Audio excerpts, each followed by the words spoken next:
Oh, it's you again, gravity transporty getting Thing. my belly, man. Well, it's not like I have much else to do, crazy old man.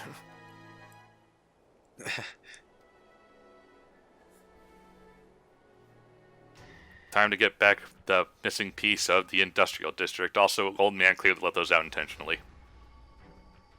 That's... Uh-oh. Our cat doesn't have long. That's, Wow. Our cat is sick. Cat, what the fuck? That's... We really are a galaxy fart. That's unfortunate. Yeah, so now we have a legit platforming section. Because our gravity runs out at basically 1,000,000 times the rate it normally does. Why?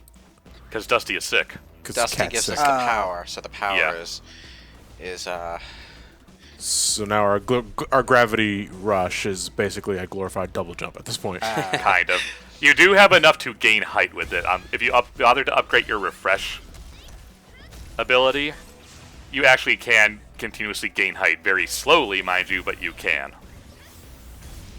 So it is still useful, but Who fed the cat chocolate? the old man left his snacks out. Effectively. They don't seem to have been snacks so much as, sort of like roach traps for monsters. Kind of. Again, it's all the old man's fault because he's a jerk. You know, those Yes. old, wise, I know everything, but I'm not going to tell you types generally are, you know. Yeah. Yeah, by the way, your cat ate my poison. Well, why'd you leave the poison out? Well, guess. it's obviously your fault for the cat eating it, all right? Don't ask Let me those guess, kinds of he's the questions. antagonist of the game? No, he's actually not. Oh, okay. Like, I mean, I thought- you probably could make that argument, like the people who say Dumbledore was the bad guy all along in Harry Potter. Those people are idiots who don't get characterization. I'm sorry, but they are. Those people are just, you know, first of all, they're Just like... because you're not the villain doesn't mean you're not a massive twat.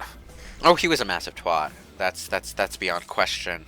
But, you know, he's not the massive twat But that was they portray him as. Dumbledore the massive twat? The thing is, like, everyone who makes that argument seems to argue it from the position of Dumbledore was trying to sacrifice Harry all along. He was actually doing all that mad scheming stuff to try and find a way to have his cake and eat it too and let Harry live. You know? Because... I see what you mean by being able to gain height with it. Yeah, I can continuously gain height. It's just not as effective as it normally would be. Yeah. That's, wow, that's a neat trick. Yeah, the problem is we're going to have a boss fight like this. And so with the gravity not being able to use that as much, you can't attack as well either, right? No. Okay. It's really, really annoying. You still have ground combos, but you don't have gravity combos. Well, you can still attack from gravity. It's just you don't have as much time to do it. Yeah. but you can remain aloft like this, though, for as long as you want. More or less, yes. Without having to move. Mhm. Yeah. As long as you're not moving, Okay. you're fine. I needs the money.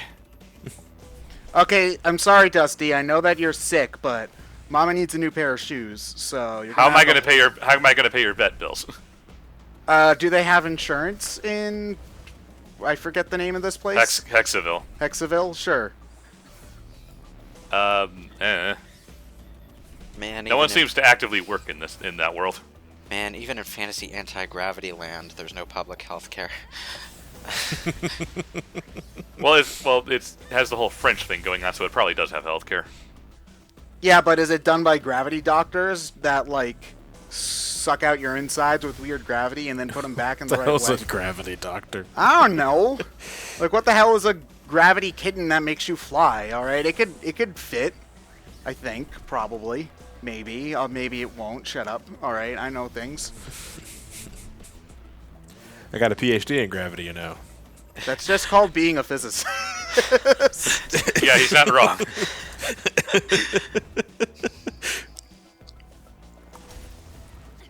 Not even gonna try to gravity dive with it. Literally kicking its ass. Yep. I was about to say the same thing. Oh, Well, how do you know? How do you know that that's where the poop comes out if these things need a poop? How do you know it's not? because it's the rear. It's situated behind Oh, the come legs, on. and it's shaped like a butt. No. There should be a goofy yell for every time you miss those damn dive kicks. Well, if you That'd be- reacted faster, you could have at least landed on the dome instead of flying off the side. I could have, but didn't.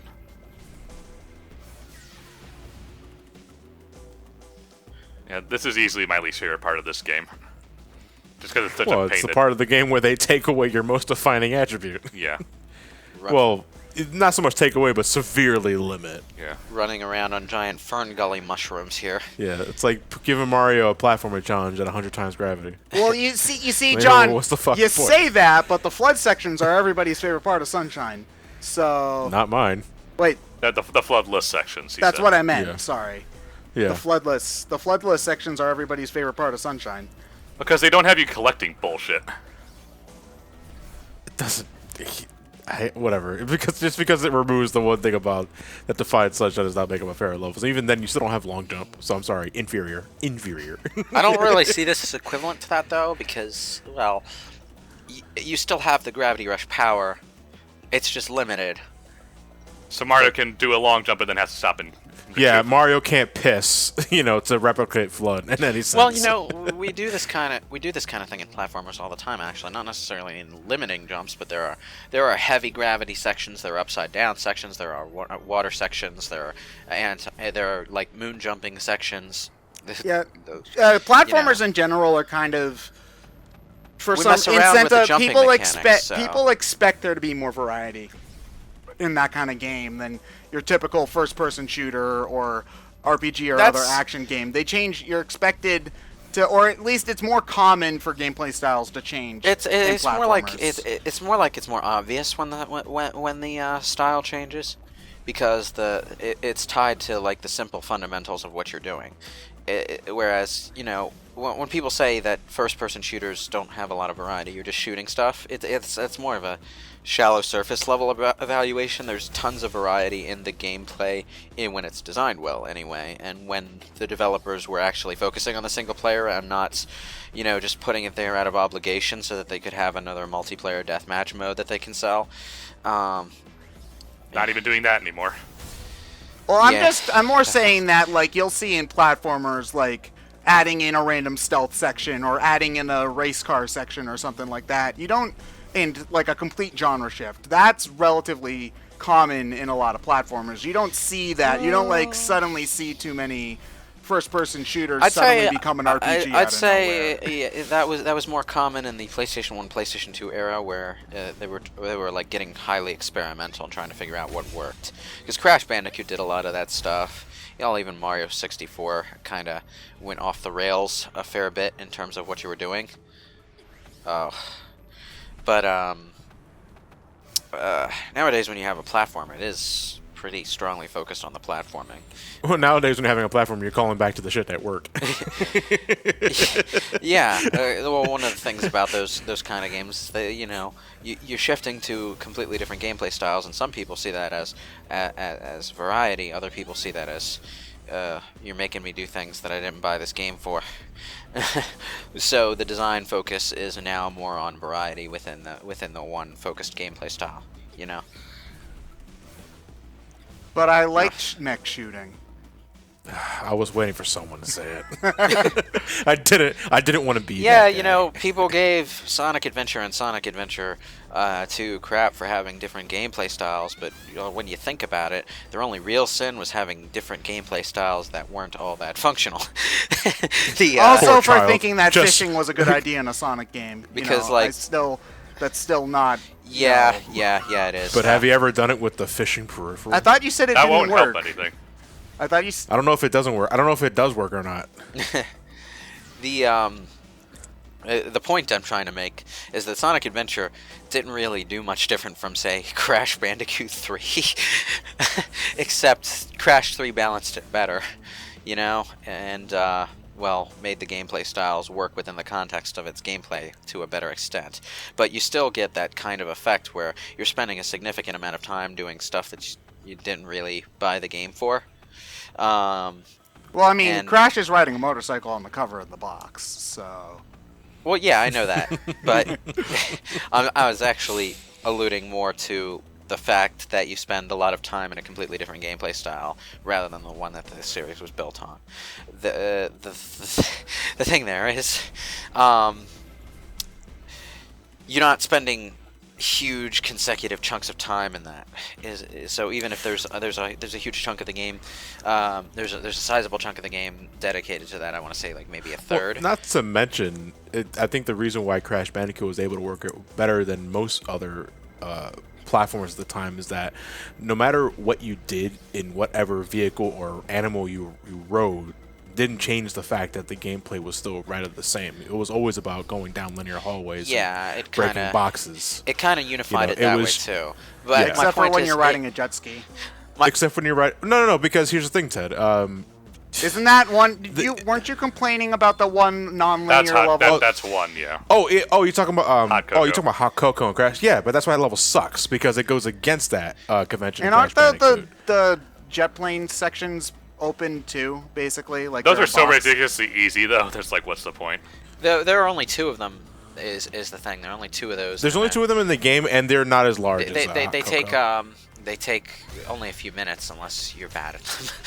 Yeah. Also, the airplane. In the remake specifically, the airplane controls better than the jet ski. Yeah. But the point is, Naughty Dog pulled it off better in Crash 3 than they did in, say, Jak 2 and 3, where the ratio of platforming to non-platforming sections was Well, skewed. I've never played a Jak game, but aren't they basically just shooters in the sequels? No. They're platforms. They're more like Jak 2 and 3 in terms of the gunplay is like, imagine if Mega Man was actually 3D. If that makes any sense. The thing about Jak is... So you're X7? Okay, I mean, if X7 was actually good, yes. Let me explain this in simpler terms that don't require you to have played a completely different series to understand them. Okay, the Jak games don't have aiming exactly. Your gun is more. Oh, so Shadow the Hedgehog. No, they don't have. Well, I suppose it would be similar to Shadow the Hedgehog in a fashion, but. Way better, but... The point is, the guns are an extension of platforming combat. They're more like the guns in Tomb Raider, classic Tomb Raider, than the guns Well, what in about Reboot Tomb Raider. would you say I it's suppose. about the same as Ratchet and Clank? No. Kind. Well, Ratchet and a Clank, little bit. I haven't played that game either, but the guns in that seem Ratchet to be and more of Clank- a core concept. Ratchet to me. and Clank 1, sort of, because you didn't really have an aiming reticle or strafing unless you did that weirdo jetpack sideways hover thing that no one ever used. Ratchet and Clank 2 on up played more like a third-person shooter where you strafed around aiming directly at stuff, and it was better for it in the context of that style. But yeah.